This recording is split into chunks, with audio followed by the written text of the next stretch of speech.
In a nuclear attack on this country, one of the greatest threats would be radioactive fallout. While heat and blast effects of even the largest bombs would have a definite limit, any area could be threatened by fallout. The large number of weapons which probably would be dropped in a full-scale attack would produce fallout, ranging from light to intense, over much of the nation. Weapons exploded close to the Earth cause greatest fallout hazards. Thousands of tons of Earth particles are drawn upward into the ascending mushroom cloud, where radioactive products of the nuclear explosion contaminate them. These particles are carried by the high-altitude winds for many miles. Eventually, they settle to Earth, and this is called radioactive fallout. We are all subjected to radiation from outer space and from radioactive material of the Earth's crust. We're exposed to it when the doctor X-rays us and on many other occasions.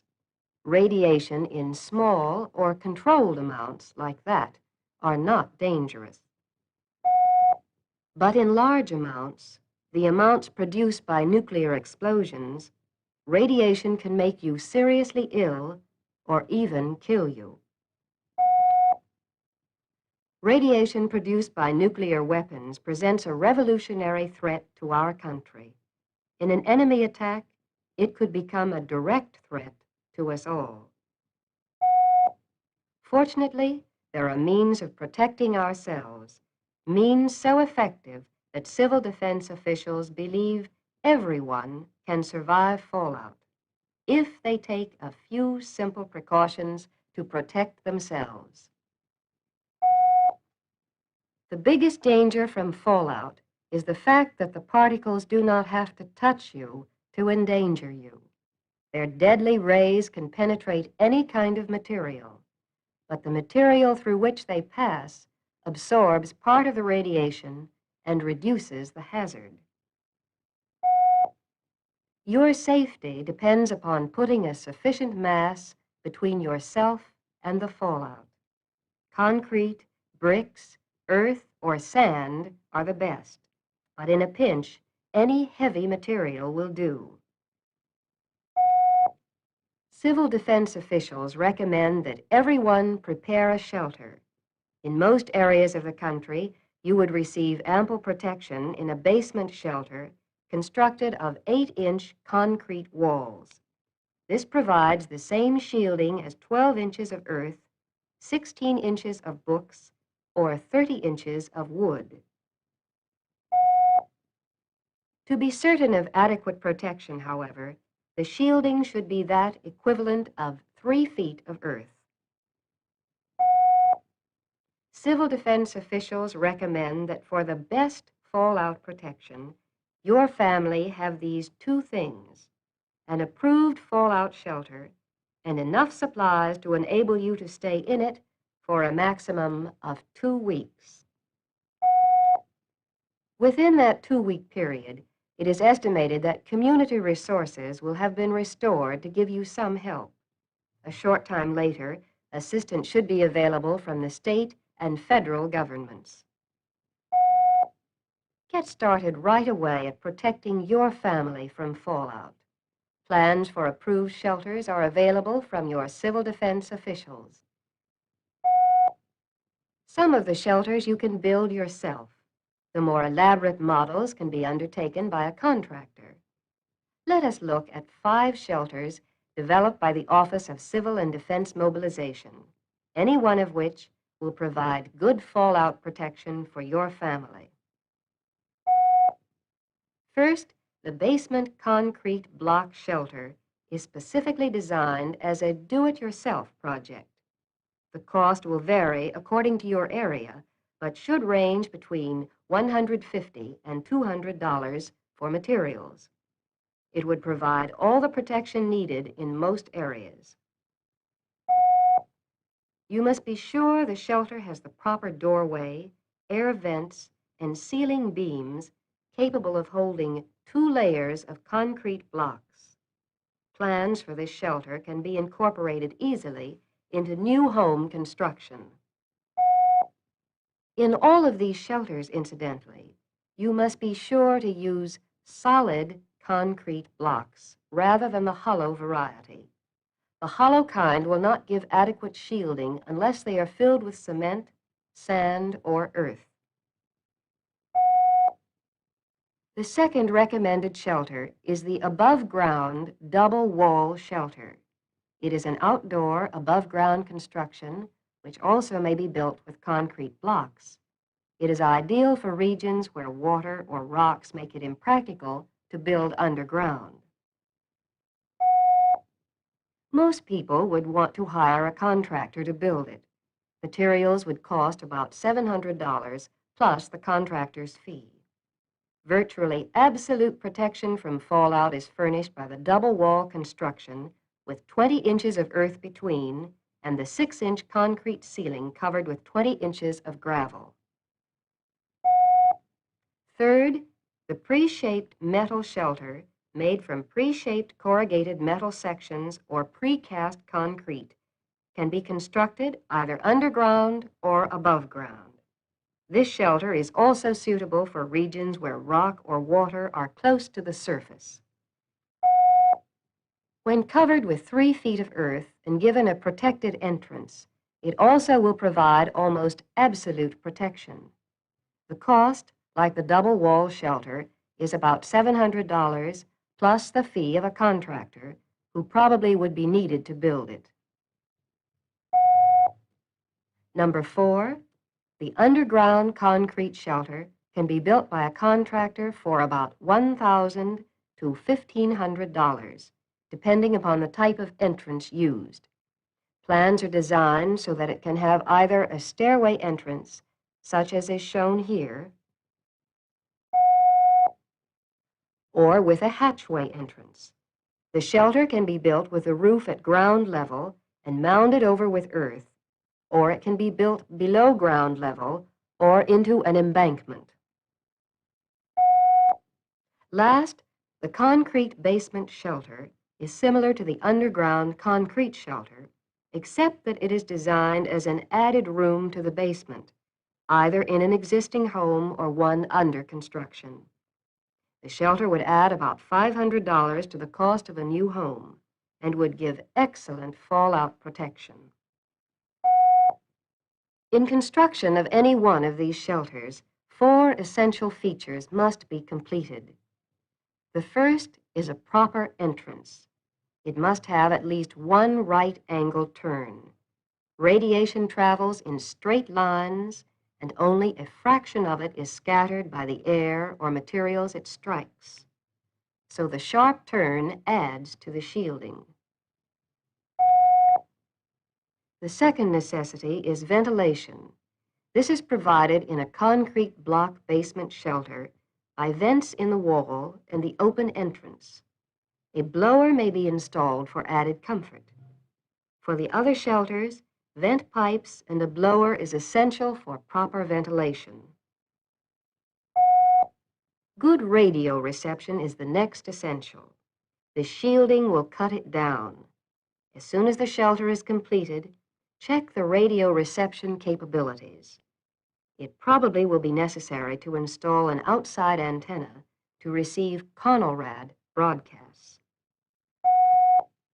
Light is Dad's department. The Civil Defense Shelter booklet will show him how to fix a simple electrical system. This will furnish adequate low-level light if you have a spare battery. You will also want a flashlight or electric lantern for brighter light as needed. After your shelter is finished, you should stock it with the provisions and equipment you will need for a 2-week stay. Since radiation outside may keep everyone inside, it is important that you have adequate supplies in your shelter. In choosing foods, place the emphasis on those which require no refrigeration and little cooking. Foods in cans or jars will stay in good condition 6 or more months if kept dry at a temperature between freezing and 70 degrees Fahrenheit. Goods in paper boxes may be kept for 6 months if they are stored in tightly closed metal cans under the same dry, moderate temperatures. Be sure they are in a spot where rodents and insects won't attack them. Plan meals so there will be no leftovers, thus eliminating the problem of rapid spoilage. Meat, poultry, fish, vegetables, fruit, and many other items can be purchased in suitable quantities for such planning. It is a good practice to rotate canned foods at least once or twice a year. Exchange those in unprotected paper boxes at least every 3 months. Don't forget foods for infants, elderly persons, diabetics, or others who might require a special diet. Be sure that you choose foods which fit the preferences of your family. Civil defense officials have sample menus showing the quantity of food which should be set aside for each person for 2 weeks. Use this as your guide. Water will also be an important item. You will need a minimum of 1/2 gallon per day per person. It should be stored in clean containers, preferably jugs, bottles, or jars with tight-fitting covers. Water in your hot water tank may also be used if it is close to the shelter. The container should be cleaned and refilled at least once every 3 months to keep the water palatable. Water purification tablets should be on hand to treat water which might contain harmful bacteria. For cooking and serving, you will want 1 or 2 pans, disposable tableware, paper plates, cups, and napkins. Don't forget a measuring cup, can opener, and matches. You will also want a small cooking unit, which will use a minimum of oxygen. A battery-powered radio is essential to provide communications with the outside world. Store extra batteries in a dry, cool place. Check the reception periodically to be sure you can receive CONORAD broadcasts. For cold weather, you will want lots of heavy clothing and warm bedclothes. In any weather, you will want some changes of clothing for all members of the family. A first aid kit will be very important. Your civil defense officials have a list of the basic first aid items you might need. You should also have a 2-week supply of special medicines and equipment for the sick or chronically ill, such things as insulin and hypodermic needles for diabetics. If you have a baby, remember to include powdered formula, canned milk, bottles, nipples, and disposable diapers, pins, talcum, and so on. Provide sanitation supplies such as cans with tight-fitting lids for human waste and garbage, and a receptacle which can be used as a toilet. Don't forget such things as towels, toilet tissue, sanitary napkins, and soap. A 5% DDT solution will protect you from insects. Remember how hard it is to keep the children entertained on a rainy day? Maintaining a high morale in your shelter area will be even more difficult because of cramped quarters and monotonous surroundings. Appropriate religious articles, books, games, and other amusements will help. You will also want miscellaneous equipment, such as a calendar, clock, and candles. A screwdriver, rubber gloves, and a shovel also may come in handy. More information on supplies and equipment, together with information on the approved fallout shelters, is contained in this booklet. Use it as your guide in planning and stocking your shelter. Now let's suppose for a moment that you can't get to a shelter in an emergency. What can you do to protect yourself? First, look for a basement.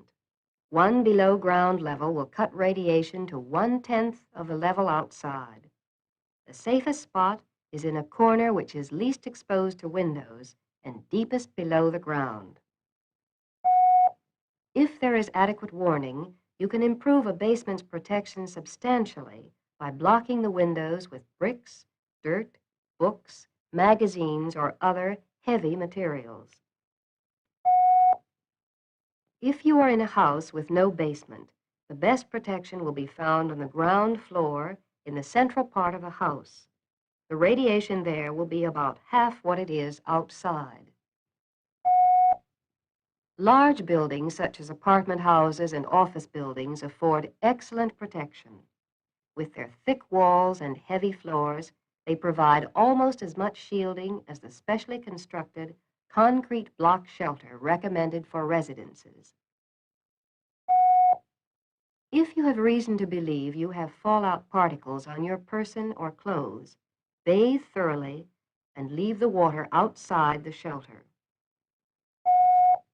Outer garments also should be left outside and washed thoroughly before they are worn again. In washing exposed food or clothing, waterproof gloves should be worn.